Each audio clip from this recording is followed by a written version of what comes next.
One of the most important things you can do as a new venture is to understand your customers. So today we'll talk about how you can better understand your customers and why it's important.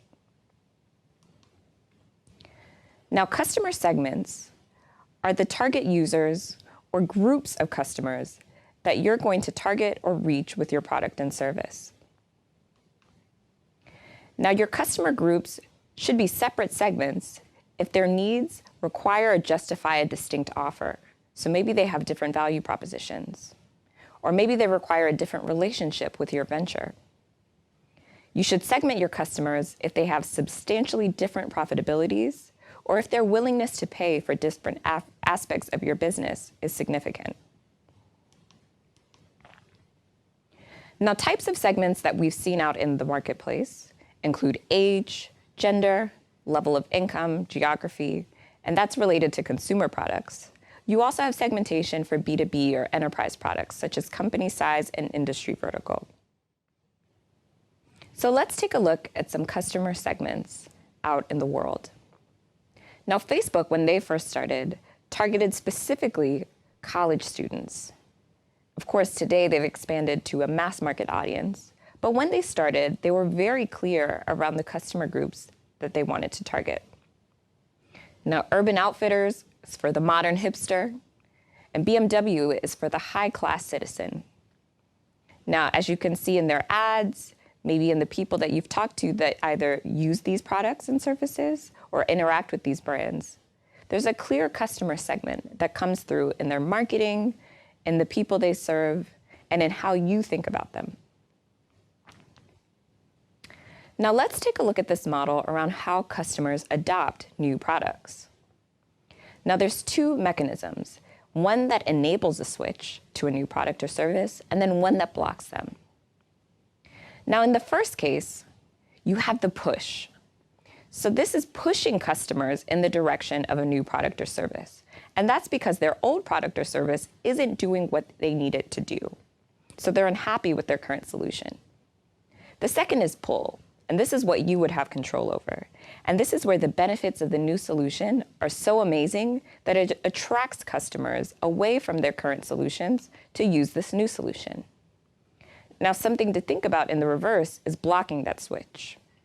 So when customers don't feel comfortable about the new product or service, they have some anxiety and worries around using it, they're more comfortable to stay with their old solution. The same with inertia. So existing habits and switching costs are so high that they don't want to make the switch, and so they stay with the old. Now, in order for you to understand all of those factors at play, it's really important to understand your customers and do some customer research. Now, there's a number of different things that you can do, all of which is helpful, but I always recommend that the most important is to interview and talk to your customers. Now, the first thing that we see a lot of companies do is something that we'll call the data detective. So they go look at existing data, so whether that's market research or performance data or even just Googling, and they try to understand what is currently known about the customer. Then you have the journalist. So this is what I always subscribe to. This is the person that goes and actually interviews customers and gets their firsthand account of their experiences currently and what they desire to see in the future. Now, the impersonator is less successful, but still really important. They're the ones that try to put themselves in the shoes of the customer and experience what their customers are experiencing.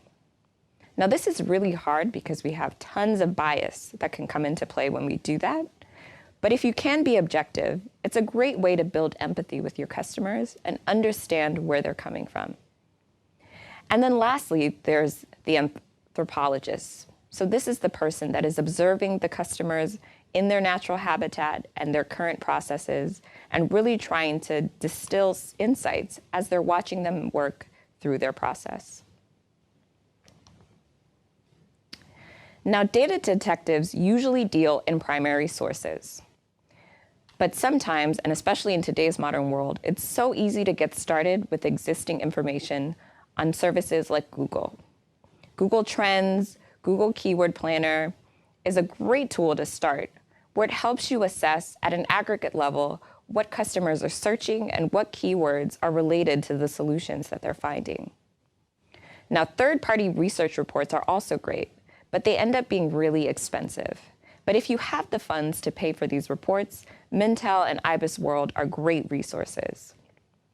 There's also public data available, such as government census data, the World Bank's data, IMF. Those are great places to start as well. And then finally, there's social media.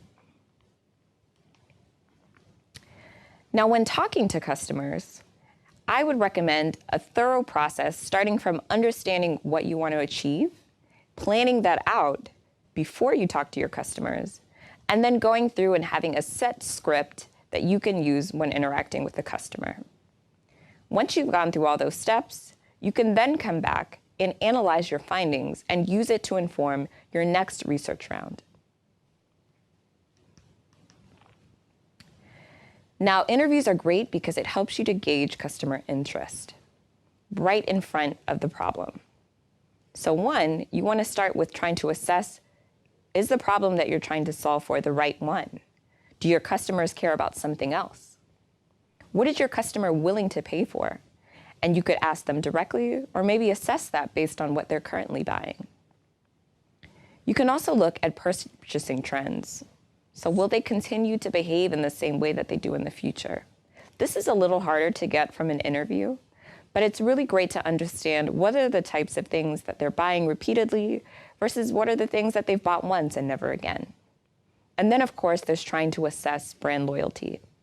So is your customer easily swayed from their current solutions?